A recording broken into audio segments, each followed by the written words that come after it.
नमस्कार। आप देख रहे हैं द पब्लिक वर्ल्ड में सुभाष चौधरी हूं। दिन भर की खास खबरों के साथ हाजिर हूं। शुरू करते हैं अब तक की सुर्खियां। भाजपा संसदीय बोर्ड का पुनर्गठन, केंद्रीय चुनाव समिति की भी नई सूची जारी, नितिन गडकरी बाहर।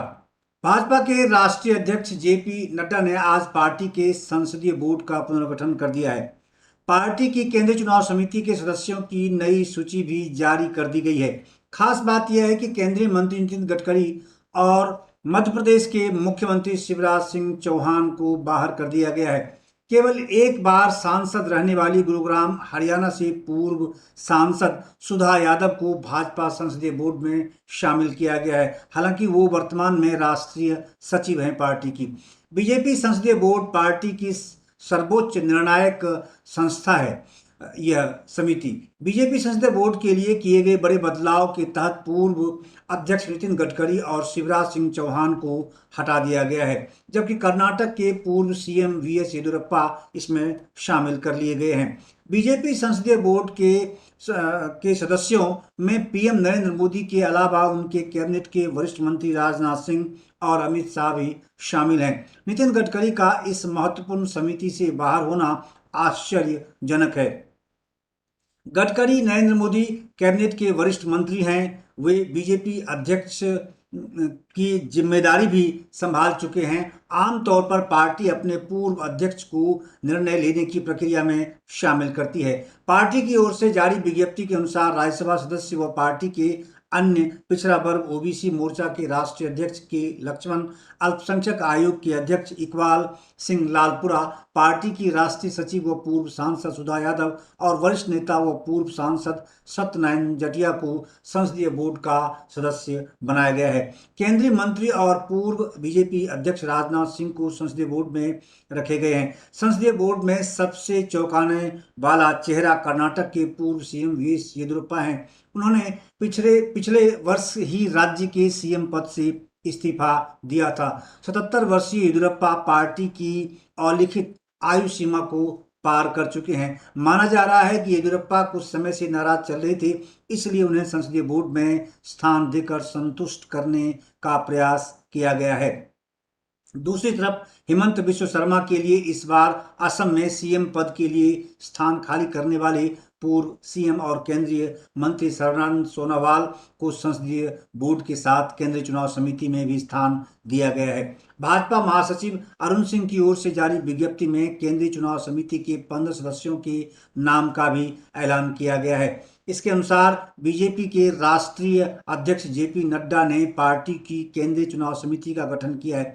इस समिति में जेपी नड्डा अध्यक्ष, जो स्वयं राष्ट्रीय अध्यक्ष हैं, नरेंद्र मोदी प्रधानमंत्री, केंद्रीय रक्षा मंत्री राजनाथ सिंह, केंद्रीय गृह मंत्री अमित शाह और पूर्व मुख्यमंत्री वीएस येदियुरप्पा, केंद्रीय मंत्री सर्बानंद सोनोवाल, के लक्ष्मण, इकबाल सिंह लालपुरा, सुधा यादव, सत्यनारायण जाटिया, भूपेंद्र यादव, देवेंद्र फडणवीस जो वर्तमान में महाराष्ट्र के उप मुख्यमंत्री हैं, ओम माथुर, वीएल संतोष जो संगठन के महामंत्री हैं और बंथी श्रीनिवास को शामिल किया गया है। कांग्रेस पार्टी ने गुजरात में सामूहिक बलात्कार के 11 सजायाफ्ता कैदियों को सजा से छूट देने के मामले में बोला हमला। कांग्रेस पार्टी ने गुजरात में भाजपा सरकार द्वारा 15 अगस्त को सामूहिक बलात्कार के 11 सजायाफ्ता कैदियों की सजा माफ करने के मामले में आज कई अहम सवाल खड़े किए। पार्टी के राष्ट्रीय प्रवक्ता पवन खेरा ने कहा कि गुजरात सरकार के अधिकारियों द्वारा उक्त निर्णय सुप्रीम कोर्ट के आदेश के आधार पर लेने का दावा करना पूरी तरह गलत है। यह भ्रम पैदा करने की एक कोशिश है। उन्होंने कहा कि यह निर्णय अदालती आदेश पर नहीं बल्कि सरकार का प्रशासनिक फैसला है। पवन खेरा ने कहा कि गुजरात सरकार ने यह निर्णय 1992 की रिहाई की नीति के तहत लेने की बात कही है, जबकि यह नीति वर्तमान में लागू ही नहीं है। उन्होंने कहा कि भारतीय जनता पार्टी के नेता या तो प्रधानमंत्री नरेंद्र मोदी की नहीं सुनते हैं या उनकी कथनी और करनी में बड़ा अंतर है। बिल्किस बानो मामले के दोषियों की रिहाई पर कांग्रेस के प्रवक्ता पवन खेरा ने बुधवार को प्रेस कॉन्फ्रेंस की और गुजरात की बीजेपी सरकार पर कई गंभीर आरोप लगाए। उन्होंने कहा कि यह रिहाई न्यायपालिका का निर्णय नहीं बल्कि सरकार का निर्णय है। उन्होंने कहा कि सुप्रीम कोर्ट में गुजरात सरकार को 3 महीने के अंदर निर्णय लेने का आदेश दिया गया था। निर्णय क्या होना चाहिए इसका कोई जिक्र उसमें नहीं था। 1992 की रिहाई की नीति वेबसाइट पर ही नहीं है, नहीं गुजरात सरकार की वेबसाइट पर ही नहीं है, क्योंकि जिसके पीछे छुपकर रिहाई की गई वो नीति 8 मई 2013 को तत्कालीन मोदी सरकार ने ही खत्म कर दिया था। ऐसी नीति जो है ही नहीं उसके आधार पर 11 दोषियों की रिहाई कर दी गई। कितनी हास्यास्पद बात है। कांग्रेस पार्टी के प्रवक्ता ने जोर देते हुए कहा कि जब जांच सीबीआई ने की तो उसमें रिहाई का निर्णय अकेली राज्य सरकार कर ही नहीं सकती। उन्होंने सवाल किया कि सीआरपीसी के सेक्शन 345 के मुताबिक प्रधानमंत्री और गृह मंत्री से जानना चाहते हैं कि क्या रिहाई से पहले आपसे अनुमति ली गई थी। अगर नहीं तो गुजरात के मुख्यमंत्री के खिलाफ इस गैर कानूनी काम को अंजाम देने के लिए वे क्या एक्शन लेने वाले हैं। पवन खेड़ा ने कहा, निर्भया केस में मांग करने वाले आज चुप क्यों हैं, बाकी विपक्षी दल चुप क्यों हैं इस मसले को लेकर। बिल्किस बानो मामले में आम आदमी पार्टी की चुप्पी पर सवाल उठाते हुए बिना नाम लिए कांग्रेस प्रवक्ता पवन खेड़ा ने कहा कि जो दल निर्भया के वक्त आंदोलन कर रहे थे वो इस मामले पर चुप्पी साधे हुए हैं। इस मामले को लेकर आज कांग्रेस पार्टी के पूर्व राष्ट्रीय अध्यक्ष राहुल गांधी और वर्तमान महासचिव प्रियंका गांधी ने भी ट्वीट कर नरेंद्र मोदी सरकार पर हमला बोला है और प्रधानमंत्री के नारी सम्मान वाले बयान पर कटाक्ष किया है। रोहिंग्या को ईडब्ल्यूएस फ्लैट में शिफ्ट करने का कोई निर्णय नहीं लिया गया, गृह मंत्रालय का बयान है। केंद्रीय गृह मंत्रालय ने साफ कर दिया है कि रोहिंग्या अवैध प्रवासियों को किसी भी ईडब्ल्यूएस फ्लैट में शिफ्ट करने का कोई निर्णय नहीं लिया गया है। मंत्रालय ने ट्वीट कर रोहिंग्या अवैध प्रवासियों को लेकर मीडिया रिपोर्टों के संबंध में अपना स्पष्टीकरण जारी किया है। मंत्रालय ने कहा है कि गृह मंत्रालय ने नई दिल्ली के बक्करवाला में रोहिंग्या को ईडब्ल्यूएस फ्लैट प्रदान करने के लिए कोई निर्देश कभी भी नहीं दिया है। मंत्रालय के बयान में स्पष्ट कहा गया है कि दिल्ली सरकार ने रोहिंग्याओं को एक नए स्थान पर स्थानांतरित करने का प्रस्ताव रखा था। गृह मंत्रालय ने दिल्ली सरकार को यह सुनिश्चित करने का निर्देश दिया कि रोहिंग्या अवैध विदेशी वर्तमान स्थान पर बने रहेंगे। यह भी कहा है कि गृह मंत्रालय पहले ही विदेश मंत्रालय के माध्यम से संबंधित देश के साथ उनके निर्वासन का मामला उठा चुका है। गृह मंत्रालय ने कहा कि अवैध विदेशियों को कानून के अनुसार उनके निर्वासन तक डिटेंशन सेंटर में रखा जाना है। दिल्ली सरकार ने वर्तमान स्थान को डिटेंशन सेंटर घोषित नहीं किया है। उन्हें तत्काल ऐसा करने के निर्देश दिए गए हैं, यह केंद्रीय गृह मंत्रालय का कहना है। दरअसल मामला तब गरमाया जब केंद्रीय आवासन और शहरी विकास मंत्री हरदीप सिंह पुरी ने एक न्यूज एजेंसी की खबर को ट्वीट करते हुए लिखा था कि जो लोग भारत की रिफ्यूजी पॉलिसी के खिलाफ झूठी अफवाह फैलाने का काम करते हैं, उसे सीएए से जोड़ते हैं, उन्हें निराशा मिलेगी। केंद्रीय मंत्री ने यह भी कहा कि भारत संयुक्त राष्ट्र के रिफ्यूजी कन्वेंशन 1951 को मानता है और रंग, धर्म और जाति के बिना जिसे भी जरूरत है उसे शरण देता है। हरदीप पुरी ने अपने ट्वीट में यह कहते हुए भारत सरकार का बचाव किया था कि भारत ने हमेशा उन लोगों का स्वागत किया है जिन्होंने देश में शरण मांगी। एक ऐतिहासिक फैसले में सभी रोहिंग्या शरणार्थियों को दिल्ली के बकरवाला इलाके में स्थित फ्लैट में स्थानांतरित किया जाएगा। उन्हें मूलभूत सुविधाएं यूएनएचसीआर यानी शरणार्थियों के लिए संयुक्त राष्ट्र उच्चायुक्त की ओर से जारी दिशा निर्देश के अनुसार परिचय पत्र और दिल्ली पुलिस की 2400 घंटे सुरक्षा मुहैया कराई जाएगी। आर्थिक रूप से कमजोर वर्गों ईडब्ल्यूएस के लिए फ्लैट का निर्माण नई दिल्ली नगर पालिका परिषद ने किया है और ये टीकरी सीमा के पास बक्करवाला इलाके में स्थित है। लेकिन उनके इस ट्वीट के बाद ही तत्काल गृह मंत्रालय ने आज शहरी विकास मंत्री के इस बयान की हवा निकाल दी। इस पर राजनीति जोर पकड़ सकती है। दिल्ली के मुख्यमंत्री अरविंद केजरीवाल ने किया make India number 1 launch. Delhi के सीएम और आम आदमी पार्टी संयोजक अरविंद केजरीवाल ने आज केंद्र की नरेंद्र मोदी सरकार के भारत को विश्व गुरु बनाने के नारे के जवाब में make India number 1 campaign launch कर 2024 चुनाव के घमासान होने का संकेत दे दिया है। केजरीवाल ने आज दिल्ली के तालकटोरा स्टेडियम में make India number one campaign को जोरदार तरीके से लॉन्च किया। इस मौके पर सीएम केजरीवाल ने कहा कि आज हम प्रण लेते हैं कि जब तक भारत को नंबर वन देश नहीं बनाएंगे, चैन नहीं लेंगे। इस अवसर पर अपने संबोधन में उन्होंने कहा कि देश भर में मैं जाऊंगा, लोगों को जोड़ूंगा, हम 130 करोड़ लोगों का अलायंस बनाएंगे और जब 130 करोड़ लोग जुड़ गए तो भारत को नंबर एक बनने से कोई नहीं रोक सकता। उन्होंने कहा कि देश की आज़ादी के 75 वर्ष हो चुके हैं। इन 75 सालों में हमने बहुत कुछ हासिल तो किया, भारत ने बहुत कुछ हासिल भी किया, लेकिन लोगों ने में एक गुस्सा है। उन्होंने कहा कि लोगों के मन में एक सवाल है कि हमारे बाद आज़ादी पाने वाले छोटे देश हमसे आगे निकल गए, भारत क्यों पिछड़ गया। हर नागरिक यही सवाल आज पूछ रहा है। केजरीवाल ने कहा कि सिंगापुर हमसे 15 साल बाद आज़ाद हुआ और हमसे आगे निकल गया। जापान सेकेंड वर्ल्ड वॉर के दौरान तहस नहस हो गया, लेकिन आज हमसे कहीं आगे है। भारत पीछे क्यों रह गया? भारत क्या का हर नागरिक यह पूछ रहा है। उन्होंने कहा कि भारत के लोग दुनिया के सबसे इंटेलिजेंट और मेहनती लोग हैं, भारत के लोग दुनिया के बेस्ट लोग हैं, लेकिन फिर भी हम पीछे रह गए, ऐसा क्यों? दिल्ली के सीएम ने कहा कि ईश्वर ने भारत को नदियां दी, पहाड़ दिए, जड़ी बूटियां दी, फसलें दी, समुद्र दिया, क्या नहीं दिया? भगवान ने हमें इतना विशाल देश, और जब भगवान ने इंसान पैदा किया तो दुनिया का सबसे इंटेलिजेंट लोग भारत में पैदा किया, फिर भी हम पीछे रह गए।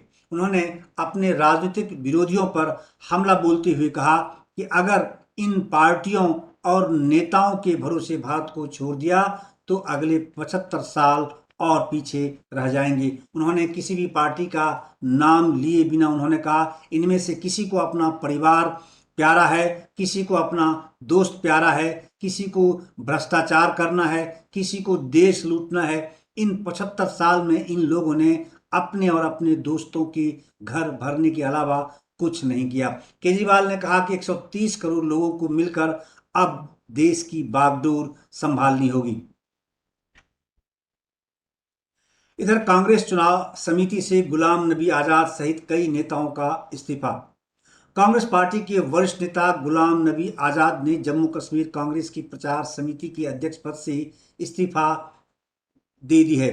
उनके इस्तीफा देने की खबर ने पार्टी आलाकमान से मतभेद की खबरों को फिर जन्म दे दिया है।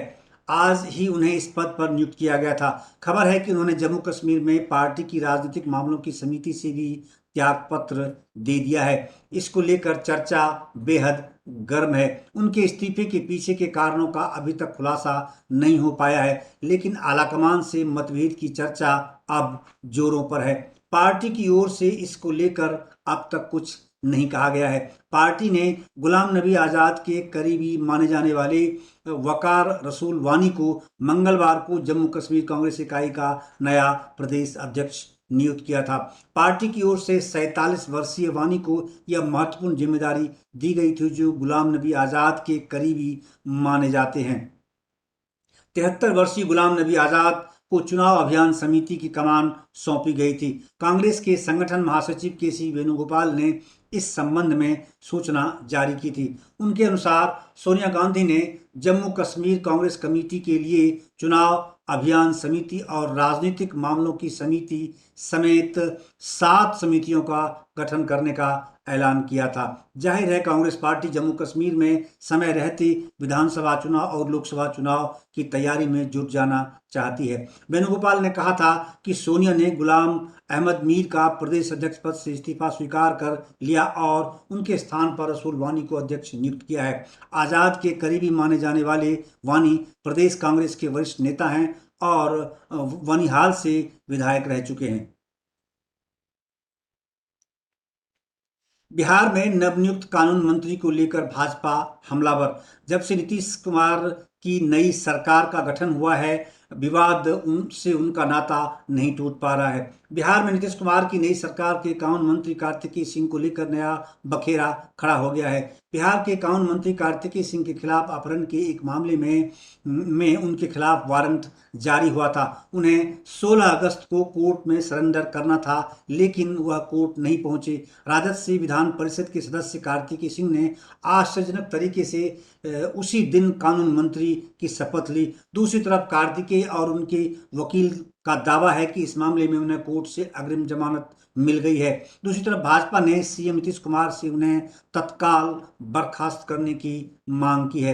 कार्तिकेय सिंह ने इस मामले पर कहा है कि हलफनामे में सब कुछ दिया हुआ है, उसमें कोई इस तरह की बात नहीं है। इस पूरे मामले पर बिहार के सीएम नीतीश कुमार ने कहा है कि उन्हें इस मामले में कोई जानकारी नहीं है, यानी तात्कालिक तौर पर उन्होंने इससे पल्ला झाड़ लिया है। हालांकि उनका अगला कदम क्या होगा, इस बात के संकेत अभी तक नहीं मिले हैं। जाहिर है, सरकार बदलने के बाद से ही बीजेपी काफी आक्रामक रुख में है। नीतीश कुमार की नई सरकार को जंगल राज की वापसी की संज्ञा दी जा रही है। इस मामले पर पूर्व केंद्रीय कानून मंत्री रविशंकर प्रसाद ने तथ्य रखते हुए कहा कि उस मंत्री की अग्रिम जमानत याचिका पटना हाईकोर्ट में निरस्त हो गई थी।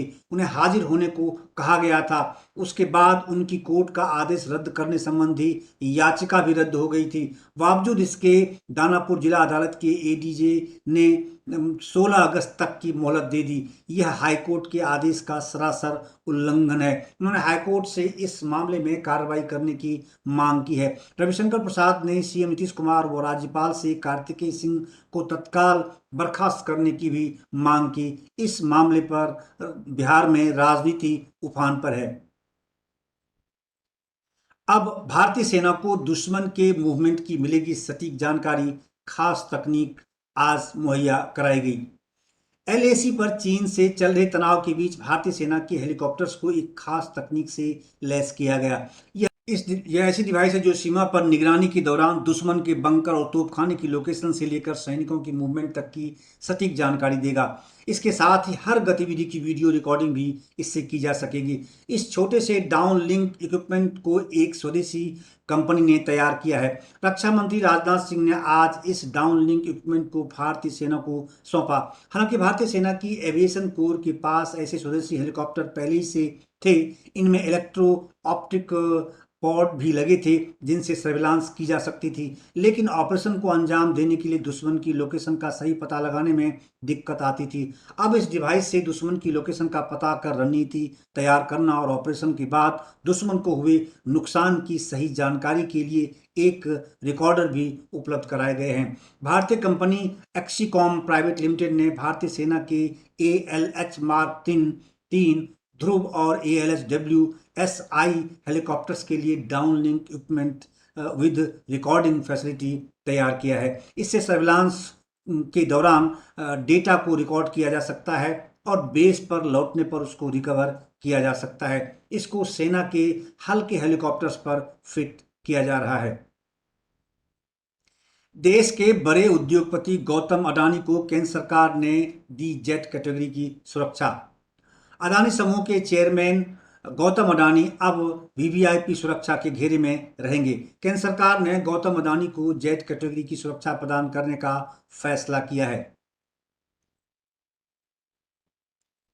रूस से तेल खरीदना बंद नहीं करेगा भारत, यह कहना है विदेश मंत्री एस जयशंकर का। भारत के विदेश मंत्री एस जयशंकर ने दुनिया के देशों को खरी खरी सुना दी है कि भारत रूस से तेल खरीदना बंद नहीं करेगा। यह भारत का नैतिक कर्तव्य और दायित्व है। उन्होंने बल देते हुए कहा है कि उन्हें अपने देश की जरूरतों को पहले ध्यान में रखना है और उसके मुताबिक फैसला करना है। अपनी बात को साफ शब्दों में रखने के आदि भारतीय विदेश मंत्री जयशंकर ने कहा कि यूरोप, मध्य पूर्व और अन्य दूसरे देशों से तेल खरीद रहा है तो भारत को भी सबसे अच्छा सौदा पक्का करने का अपना पूरा हक है। विदेश मंत्री ने बैंकॉक में 16 अगस्त को भारतीय समुदाय के साथ बातचीत के दौरान एक सवाल के जवाब में रूस से तेल खरीदने के अपने रुख को साफ किया। उन्होंने भारत के इस कदम को पूरी तरह जायज ठहराया। विदेश मंत्री जयशंकर ने बैंकॉक में भारतीय समुदाय से बातचीत के दौरान कहा कि हर देश बढ़ती ऊर्जा की कीमतों को कम करने के लिए सबसे अच्छा और मुफीद सौदा पक्का करने की कोशिश करेगा, और भारत ठीक ऐसा ही कर रहा है। सऊदी अरब की महिला को ट्विटर इस्तेमाल करने पर मिली 34 साल कैद की सजा। वास्तव में यह चौंकाने वाली घटना है। इस दुनिया में अब भी कई ऐसे देश हैं जहां महिलाओं के लिए सोशल मीडिया पर एक्टिव होना अपराध है। इनमें सऊदी अरब जैसा देश भी शामिल है। दरअसल सऊदी अरब की एक महिला को उसकी ट्विटर पोस्ट को लेकर 34 साल कैद और इतने ही वर्षों के लिए उनकी यात्रा पर भी प्रतिबंध लगा दिया गया है। वहां की अदालत ने यह सजा सुनाई है। 34 साल की सलमा अल शहाब पर ट्विटर के जरिए देश के असंतुष्टों और लोकतंत्र समर्थकों को फॉलो करने का आरोप है। उक्त महिला ने असंतुष्टों की पोस्ट को रीट्वीट किया था, इसलिए यह सजा दी गई है। 2 बच्चों की मां सलमा ब्रिटेन के लीड्स विश्वविद्यालय में पीएचडी की छात्रा हैं और 2020 में छुट्टियों में घर आई थी। सलमा अल शहाब अपने बच्चों और पति को ब्रिटेन से ले जाने के लिए आई थी, लेकिन नियति को यह मंजूर नहीं था। देश आने के बाद उनकी देश विरोधी गतिविधियों को लेकर पूछताछ हुई और सऊदी अरब की अदालत ने उन्हें 34 साल की सजा सुना दी। इससे पहले उन्हें एक इंटरनेट वेबसाइट का इस्तेमाल कर सार्वजनिक अशांति पैदा करने, नागरिक और राष्ट्रीय सुरक्षा को अस्थिर करने के मामले में 3 साल जेल की सजा सुनाई गई थी। अब सोमवार को वकील ने उनके खिलाफ अन्य आरोप पेश किए तो उनकी सजा बढ़ा दी गई। सलमा को यह चौंकाने वाली सजा सऊदी अरब की आतंकी मामलों की विशेष अदालत ने सुनाई है। सलमा को सजा सुनाने के बाद कई मानवाधिकार संगठनों ने इसके खिलाफ आवाज उठाना शुरू कर दिया है। तो ये थी दिन भर की खास खबरें। देश और दुनिया की अन्य खबरों के लिए जुड़े रहिए द पब्लिक वर्ल्ड के साथ। हमारे चैनल द पब्लिक वर्ल्ड को आप अवश्य सब्सक्राइब करना न भूलें। हम दिन भर की खास खबरों के साथ प्रतिदिन हाजिर होते हैं। इसमें आपका सहयोग और समर्थन हमारे लिए बेहद ज़रूरी है। आपका बहुत बहुत धन्यवाद।